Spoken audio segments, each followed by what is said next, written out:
Hi అండి, అందరికీ నమస్కారం. ఎలా ఉన్నారు అందరూ బాగున్నారా? ఈరోజు అయితే రెసిపీ వచ్చేసి పెసరపప్పు, నిమ్మకాయ పెసరపప్పు అండి. లెమన్ దాల్, మూంగ్ దాల్ అనమాట. ఇది పెసరపప్పు అని అంటారు. ఈ పెసరపప్పుని ఒకే అటెంప్ట్ అండి, ఇంకా అస్సలు కష్టం అనిపించదండి. ఈజీ టు కుక్ అనమాట. చాలా ఈజీగా చేసేసుకోవచ్చు ఎవరైనా సరే. అంత ఈజీగా ఎలా చేసుకోవాలన్నది నేను చూపిస్తాను. ఈ సమ్మర్ కదండి, సమ్మర్లో మనం ఎక్కువసేపు కిచెన్లో ఉండలేకపోతున్నాం. అందుకనేసి ఈజీగా వంట ఎలా చేసుకోవాలనేదే చూపిస్తానండి నా వీడియోస్లో. మీరు చూసినట్లయితే అందుకని ముందుగా పెసరపప్పు తీసుకున్నాను. చూడండి ఒకసారి ఇంగ్రీడియంట్స్ అన్నీ. చిటికెడు మెంతులండి, జీలకర్ర, 2 నిమ్మకాయలు, వెల్లుల్లిపాయ, ఎండుమిరపకాయలు. ఇవన్నీ తాలింపు కోసం అండి. స్టార్టింగే తాలింపు వేసేసి పప్పు కుక్కర్లో వేసేస్తే 2 విజిల్స్తో మనకి పప్పు రెడీ అయిపోద్దండి. అంతే అండి. చాలా అంటే చాలా ఈజీ అనమాట ఈ పప్పు రెడీ చేయడం. చాలా అంటే చాలా టేస్టీగా ఉంటుంది అండ్ చాలా హెల్తీ కూడా. ఎందుకంటే మనం లెమన్ వేస్తున్నాం కాబట్టి చాలా హెల్తీ అండి.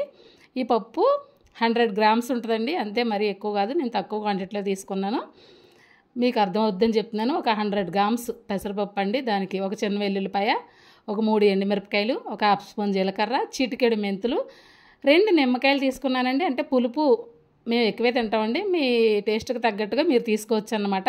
ఒక నిమ్మకాయ రసం వస్తుంది, ఒకటి రాదు కదండి, దాన్ని బట్టి అడ్జస్ట్ చేసుకోండి. మీరు ముందు తక్కువే వేసుకోండి, చాలకపోతే తర్వాత వేసుకోండి. దీంట్లో ఒక ఉల్లిపాయ, ఒక 5 పచ్చిమిరపకాయలు ఇలాగా చీలికలుగా కట్ చేసుకున్నాను అనమాట. ఇంతే అండి ఈ పప్పు కోసం మనం ఇంగ్రీడియంట్స్ అవే, అంతకనే ఉండదని. కాకపోతే ఉప్పు కారం ప్రతి వంటలోనూ ఉండాలి కాబట్టి అవి చెప్పలేదు, అవి చూపించలేదని అనుకోవద్దు. అది కూడా ముందుగా 2 స్పూన్ల ఆయిల్ అయితే వేసుకున్నాను. పప్పుకి ఎప్పుడూ ఆయిల్ కూడా ఎక్కువ పడదు కదండి, మీకు తెలుసు కదా. ఆయిల్ వేడెక్కిన తర్వాత ముందుగా వెల్లుల్లిపాయలు వేసుకున్నానండి. అవి కొంచెం వేగిన తర్వాత ఈ ఎండుమిరపకాయలు, జీలకర్ర, మెంతులు వేసుకున్నానండి. ఈ ఎండుమిరపకాయ కొంచెం రంగు మారిన తర్వాత కరివేపాకు యాడ్ చేసుకున్నాను. ముందే కరివేపాకు వేసేసుకోకూడదండి, మాడిపోయే అవకాశం ఉంటుంది. దాని ఫ్లేవరే మనకు అవసరం, మాడిపోతే బాగోదు కదా. అందుకే లాస్ట్లో కరివేపాకు వేస్తానండి. ఆ తర్వాత మనం తీసుకున్న పెసరపప్పును కూడా ఈ ఆయిల్లో వేసి కాసేపు అలా ఫ్రై చేసుకోవాలండి. ఫ్రై చేసుకుంటే పెసరపప్పు మంచి టేస్ట్ వస్తుంది అన్నమాట అండి, మంచి అరోమా వస్తుంది. దానికోసం అలా కాసేపు ఫ్రై చేసి దాంట్లోనే మనం 5 పచ్చిమిరపకాయలు, ఒకే ఒక ఉల్లిపాయ అండి కట్ చేసుకున్నాను కదా.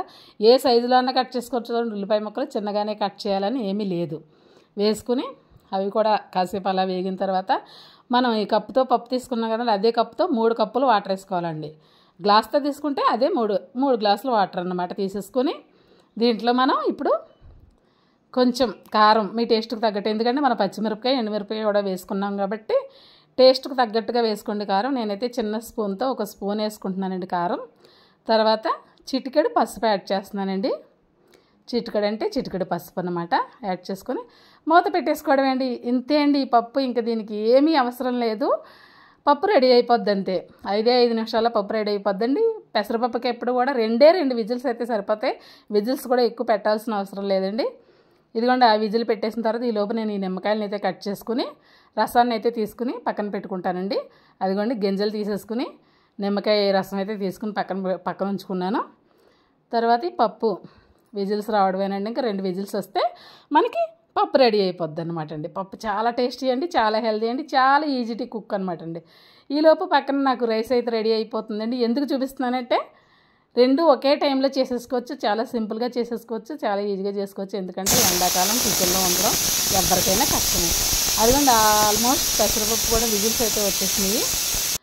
ఫస్ట్ విజిల్ అండి ఇది. ఈలోపు రైస్ ఉడికిపోతుంది. ఒకసారి ఉడికిందో లేదో చెక్ చేస్తున్నానండి. ఇంకా కొంచెం పలుకుంది, అది ఉడికేలోపు ఇది 2వ విజిల్ కూడా వచ్చేస్తుందండి. అదిగోండి 2వ విజిల్ వచ్చేస్తూ ఉంది. అది కట్టేసాను నేను. ఇప్పుడు అన్నం ఉడికిపోయిందండి, అన్నం వార్చేసుకుంటున్నాను. ఇక్కడ విజిల్ వచ్చేసింది, అక్కడ రైస్ రెడీ అయిపోయింది, ఇక పప్పు రెడీ అయిపోయింది. అది చూపించడం కోసమే ఇక అన్నం వంచడం చూపిస్తున్నానండి. ఇంకంతే అండి. ఒక 5 నిమిషాలు ఎలాగో రెస్ట్ ఇవ్వాలి కదా మనం కుక్కర్కి, ప్రెజర్ తగ్గేంత వరకు ఒక 5 నిమిషాలు రెస్ట్ ఇస్తే పప్పు రెడీ అయిపోద్ది అనమాట అండి. తర్వాత మనం ఈ నిమ్మరసాన్ని మనకు రుచికి సరిపడా సాల్ట్ని యాడ్ చేసుకుంటే సరిపోద్ది. అంతే అండి. చాలా అంటే చాలా ఈజీ పప్పు ఇది. ఎవరైనా సరే చాలా ఈజీగా చేసుకోవచ్చు, బ్యాచిలర్స్ కూడా చేసేసుకోవచ్చు. సమ్మర్లో చాలా చలవ చేస్తుంది పెసరపప్పు. లెమన్ మన ఆరోగ్యానికి కూడా చాలా మంచిది. అదిగోండి పప్పు అయితే ఎలా ఉడికిందో చూస్తున్నారా, చూడండి, మీకు లైవ్లో చూపిస్తున్నాను. 5 మినిట్స్ తర్వాత వచ్చి చూసానండి, అది కూడా రెడీ అయిపోయింది. ఈ పప్పును మనం గుత్తితో కూడా మెదపాల్సిన అవసరం లేదండి. మరి గుత్తితో మెదిపితే బాగా ఏంటది జ్యూసీగా అయిపోతుంది. అప్పుడు అంత బాగోదు, కొంచెం ఇలా పలుకు పలుకుగా ఉంటేనే బాగుంటుంది. అదిగోండి కన్సిస్టెన్సీ చూసారా, కరెక్ట్గా 3 కప్స్ వాటర్ వేసాను కదా, కరెక్ట్గా సరిపోయింది, ఎక్కువ తక్కువ ఏం అవ్వలేదు. అదిగోండి తర్వాత సాల్ట్ నిమ్మరసాన్ని యాడ్ చేసేసుకుంటున్నాను అన్నమాట. యాడ్ చేసుకుంటే పప్పు అయితే ఎలా ఉన్నదండి, ఎలా ఉందండి, మీకు నచ్చిందా? నచ్చితే తప్పకుండా నాకు కామెంట్ చేయండి, వీడియోకి అయితే ఒక లైక్ ఇచ్చేయండి, కొత్తగా చూసేవాళ్ళైతే ఛానల్ని సబ్స్క్రైబ్ చేసుకోండి.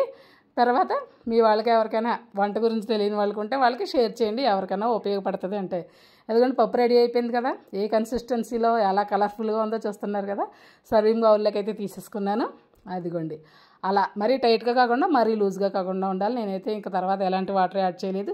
నచ్చితే లైక్ చేయండి, షేర్ చేయండి, సబ్స్క్రైబ్ చేయండి.